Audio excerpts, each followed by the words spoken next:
గోస ఉచ్చుకుంటా ఉన్నారు. వాళ్ళేం పాపం చేసిండ్రు? ఈ విధంగా ఘోరం. ఇంకా ఈ అందానికి ఏం మాట్లాడతారు?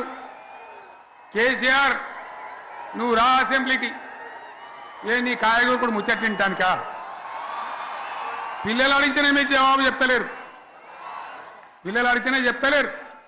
ఉన్నది నిలబెడితే ఆ ఆర్థిక మంత్రి అసెంబ్లీలో లేచి 20% కమిషన్ తీసుకుంటాను కేటీఆర్ మాట్లాడితే ఆయన లేచి భుజాలు తడుముకుంటాడు. నీకెందుకయ్యా బాధ? నువ్వు తీసుకుంటేనే నీకు బాధ ఉండాలి కదా.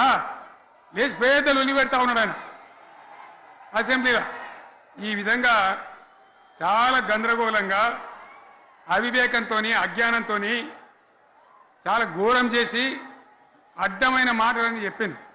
దాంతో మనం కూడా గోల్మాలైపోయినాం.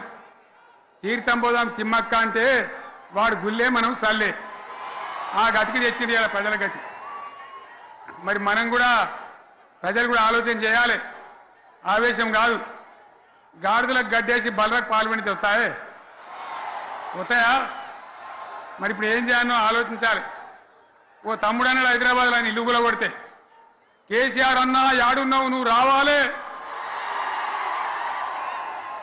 కత్తి వాంచేతలు పడితే యుద్ధం నన్ను చేయమని పడుతుంది.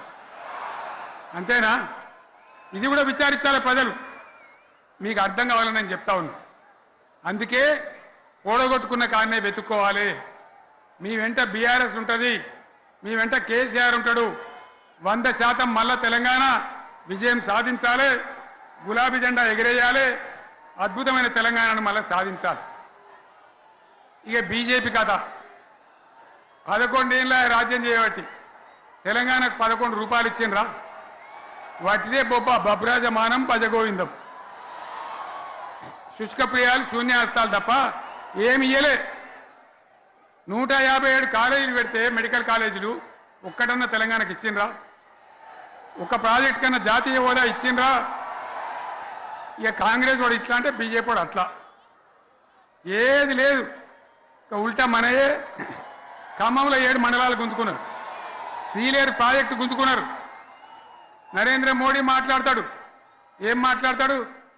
తెలంగాణ వచ్చిందిరా అని తెలంగాణలో సంతోషపడితే తల్లిని చంపి బిడ్డను బతికిచ్చిండ్రు అంటాడు. ఎన్నోసార్లు అంటాడు, ఒక్కసారి కాదు. ఈ విధంగా అది కూడా మనం వెనకొచ్చేది కాదు. ఈ సందర్భంలో ఒక మాట బీజేపీ అంటే నాకు జ్ఞాపకం వచ్చింది.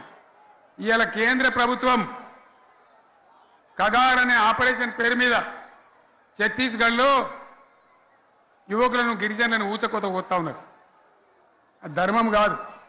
వీళ్ళు ఏమవుతున్నది? నక్సలైట్లు ప్రతిపాదన పెడుతున్నారు. మేం ప్రభుత్వం దగ్గరకు వచ్చి చర్చలు చేయడానికి సిద్ధంగా ఉన్నాము అంటున్నారు.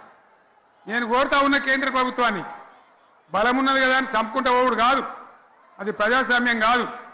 ఆపరేషన్ కగార్ వెంటనే ఆపేయండి. వాళ్ళని పిలిచి, ఆ నక్సలైట్లను పిలిచి డెమోక్రటిక్ స్పేస్ ఇచ్చి చర్చలు జరపండి. వాళ్ళు ఏం మాట్లాడతారో చూడండి. అది కూడా నల్లనా తెల్లనా దేశం ముందరికి రాని. కానీ అట్లా కాదు, మొత్తం ఏరి పారెత్తాం, కోసి పారెత్తాం, నరికి పారెత్తాం అంటే మిలిటరీ ఉన్నది మీ దగ్గర కొడతారు. కానీ ప్రజాస్వామ్యం అనిపించుకోదు. ఈ మాట ఢిల్లీకి ఉత్తరం పంపిద్దామా? మీరందరూ సపోర్ట్లు కొడితే తీర్మానంగా భావించి దాన్ని కేంద్రానికి పంపిద్దాం.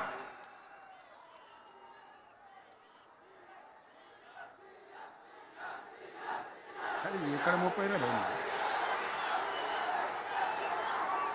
ఈ సందర్భంలో ఈ రజతోత్సవ వేళ